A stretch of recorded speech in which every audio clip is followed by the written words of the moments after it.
Hello students, today we have started with a new chapter, that is respiration and energy transfer. So before starting we should first understand the definition of respiration. What does exactly respiration means? So what is respiration? Previous chapter we have studied about the photosynthesis. Complex organic substances, that is food, store large amount of energy in the chemical bond. This is basically light energy converted into chemical energy by the process of photosynthesis. Okay, this we have studied in previous chapter. Up about the metabolism in plants. Photosynthesis is the anabolic process. It is the anabolic process means what कि photosynthesis में क्या होता है, metabolism है. Metabolism is of two types, that is anabolism and catabolism. Photosynthesis is anabolic process. Anabolic means synthesis and respiration means catabolic process. Catabolism breakdown. तो anabolism मतलब photosynthesis में जो है वो फूड फॉर्मेशन होता है, ग्लूकोज फॉर्मेशन है, एंड रेस्पिरेशन में वही ग्लूकोज फूड जो फॉर्म है वो ब्रेक डाउन होता है. Simple to complex is anabolism, food formation is anabolism. Photosynthesis में सिंपल इनऑर्गेनिक सब्सटेंस से कॉम्प्लेक्स ऑर्गेनिक सब्सटेंस बनता है, whereas रेस्पिरेशन में वही complex organic substance inorganic simple component में चेंज होता है, ब्रेक डाउन होता है. So respiration is basically break down. Simple to complex anabolism, simple to complex.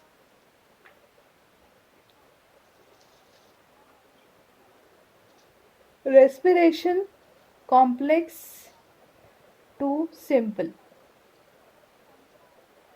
Complex food changes into the simple inorganic substance, that is CO2 and H2O.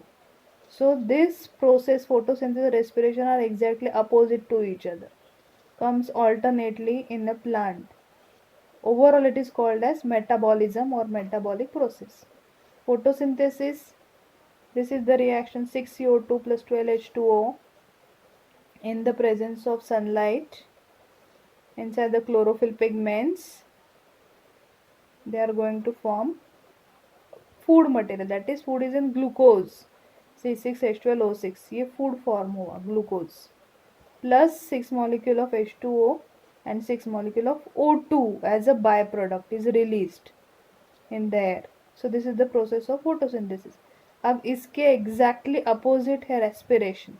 जो glucose यहाँ पे form हुआ है photosynthesis में, वही मतलब ये जो सिंपल से कॉम्प्लेक्स हुआ है ग्लूकोज, वही ग्लूकोज रेस्पिरेशन में फिर से CO2 और H2O बनेगा. तो यहाँ पे CO2 H2O से ग्लूकोज बना था, अब इसके एग्जैक्टली अपोजिट ग्लूकोज से CO2 एंड H2O ये सिंपल इनऑर्गेनिक सब्सटेंस बनेंगे रेस्पिरेशन में by the process of break down. तो this is the glucose molecule. Okay,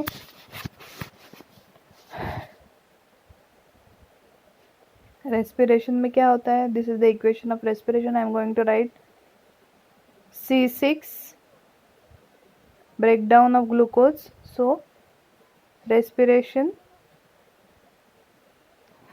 inside a cell and then mitochondria, there will be breakdown from complex to simple. So now we are going to study the main function of the respiration is energy formation. Main role of respiration is energy formation. ये जो पूरी process होती है वो energy formation के लिए होती है. So main role of respiration function is energy formation. अब यहाँ पे सिंपल से कॉम्प्लेक्स बना था और अब यहाँ पे रेस्पिरेशन में कॉम्प्लेक्स से सिंपल होगा. फोटोसिंथेसिस में सिंपल से कॉम्प्लेक्स बना था, मतलब CO2 और H2O से ग्लूकोज एज अ फूड बना था. अब रेस्पिरेशन में ग्लूकोज से फिर से CO2 और H2O बनेंगे. This is the breaking down process, break down complex to simple.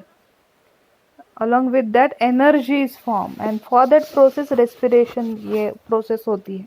So C6 H12O6 plus ये मॉलिक्यूल जो है ग्लूकोज का वो ऑक्सीडाइज होगा, ये ग्लूकोज है, C6H12 is a hexo sugar monosaccharide plus 6 molecule of oxygen. तो ये ग्लूकोज मॉलिक्यूल क्या हो रहा है, ऑक्सीडाइज हो रहा है, बर्न हो रहा है। जो आपको पता है कोई भी चीज़ जब बर्न होती है that need oxygen, that burning process can not occur without oxygen. तो वैसे ग्लूकोज जो है वो ऑक्सीडाइज होगा, बर्न होगा, and it will change into the simple substance and it will release the energy in the form of ATP, and that ATP we are going to utilize, plant going to utilize for the different kind of processes like growth of the plant, different phases of the plant, production of hormone, enzyme। तो वो energy जो है वो बनेगी, वो energy formation की process जो है वो रेस्पिरेशन में ही होती है। तो ये this glucose molecule going to get oxidize, oxidize मतलब addition of oxygen, burning of glucose, वहाँ पे ग्लूकोज मॉलिक्यूल जो है वो 6 ऑक्सीजन के मॉलिक्यूल से ऑक्सीडाइज होगा, and then it will going to form the 6 molecule of H2O plus 6 molecule of CO2 and the very important ATP। so here glucose is going to break down। अब ये जो process है, जैसे photosynthesis sunlight में के presence में chlorophyll pigment में, वैसे यहाँ पे जो not this first phase, not the glycolysis but the second and third phase of the respiration occurs in mitochondria। this is again intracellular process, cell के अंदर रेस्पिरेशन होता है।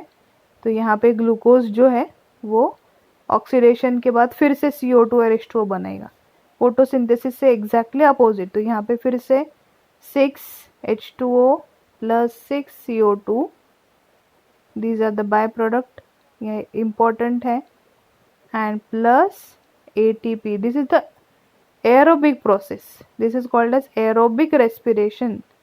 aerobic respiration में जो है वो ATP बनते हैं, वाटर मॉलिक्यूल रिलीज होते हैं, क्योंकि ये प्रोसेस एयर के प्रेजेंस में हो रही है। तो एयर के प्रेजेंस में हो रही है, ग्लूकोज जो है, एयर मतलब ऑक्सीजन के प्रेजेंस में हो रही है, ग्लूकोज ऑक्सीडाइज हो रहा है, इसीलिए वाटर मॉलिक्यूल भी रिलीज हो रहे हैं। So complex to simple H2 and CO2 plus ATP। अब यहाँ पे अगर एरोबिक रेस्पिरेशन है तो जब एक ग्लूकोज मॉलिक्यूल ऑक्सीडाइज होता है तब 38 ATPs जो है वो बनते हैं। when one glucose molecule is oxidized in the presence of 6 oxygen, then there will be formation of 38 ATPs। तो आप देख सकते हो यहाँ पे फोटोसिंथेसिस में CO2 H2O से ग्लूकोज बन रहा है और वाटर एंड ऑक्सीजन रिलीज हो रहा है, और यहाँ पे ग्लूकोज जो है और उससे H2O और CO2 बन रहे हैं। So simple to complex, complex to simple, exactly opposite processes, photosynthesis and respiration, anabolic and catabolic। okay, energy formation, energy formation मतलब क्या है, ATP फॉर्मेशन, और उसी प्रोसेस के लिए रेस्पिरेशन की जो प्रोसेस है, this is the main function, ATP formation. 38 ATP जो है वो यहाँ पे बनते हैं, CO2 गैस रिलीज होता है, there will be intake of oxygen and release of carbon dioxide. अब ये प्रोसेस कहाँ पे होती है, साइटोजॉल, जो फर्स्ट फेज है रेस्पिरेशन का, दैट इज ग्लाइकोलाइसिस। ग्लाइकोलाइसिस जो है वो साइटोजॉल मतलब सेल साइटोप्लाज्म में होगा, और सेकेंड जो प्रोसेस है, second that occur inside the mitochondria. तो ये लोकेशन है रेस्पिरेशन की, cytosol, cell cytoplasm and mitochondria, these are the location of respiration। Now let's study the definition of respiration। it is the intracellular process। intracellular मतलब cell के अंदर घटने वाली ये क्रिया है, इसलिए intracellular process। intracellular first inside the cell, जिसमें ग्लूकोज ऑक्सीडाइज होगा, मतलब oxidation, So this is the intercellular process of oxidation in which complex organic substances, organic substance कौन सा है, ग्लूकोज, और वो कॉम्प्लेक्स है. So this glucose is the complex organic substance. Glucose एक कार्बोहाइड्रेट है. Glucose is a carbohydrate. अब ये कार्बोहाइड्रेट जो है protein and lipids, these are the organic molecule present in a plant cell. Carbohydrate, protein and lipid. तो अगर complex carbohydrate है तो first it will change into the simple carbohydrate and then into CO2 and H2O.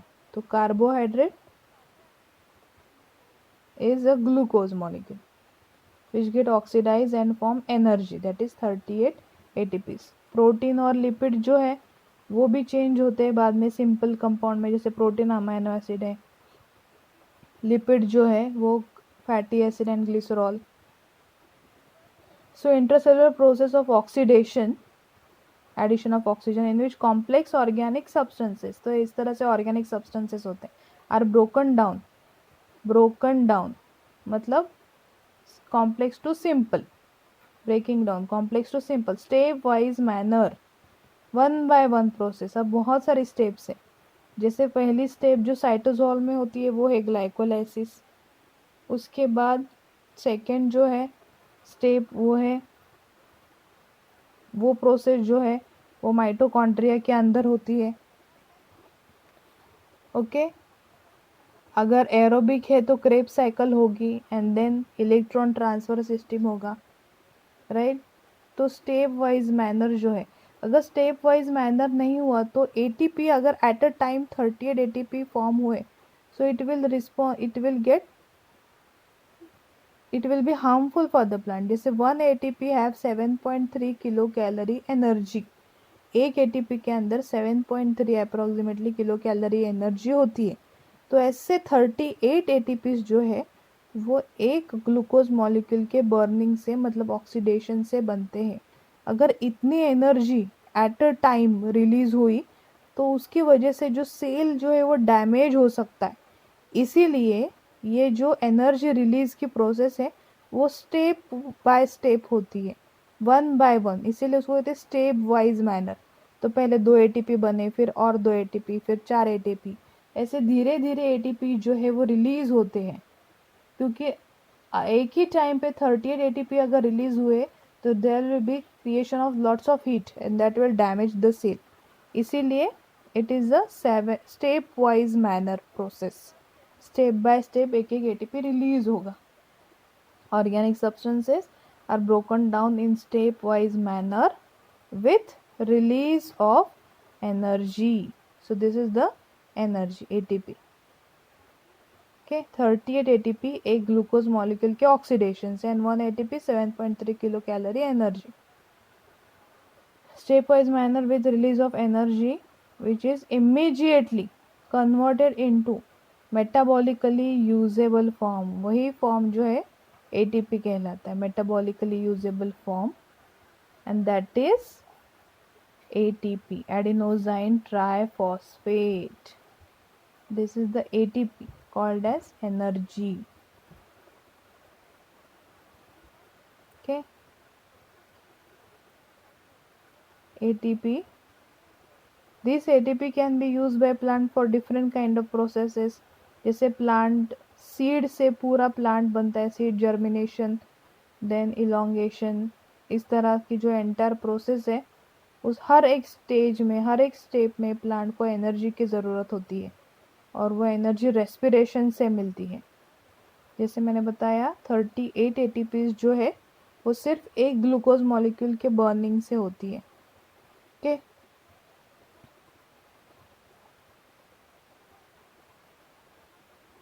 So this is the definition of respiration.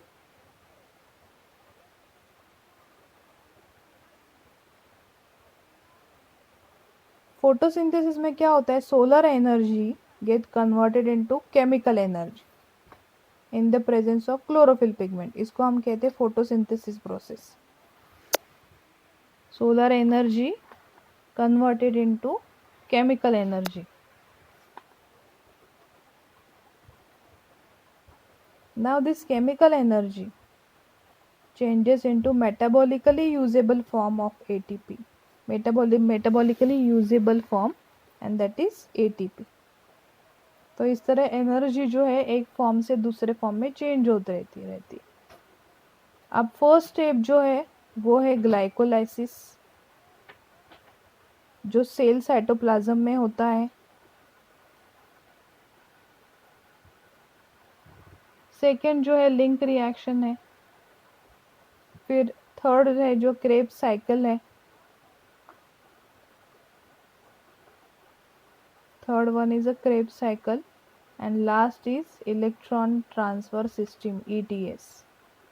तो इस तरह से aerobic respiration जो है वो स्टेप बाय स्टेप मैनर में कंप्लीट होता है।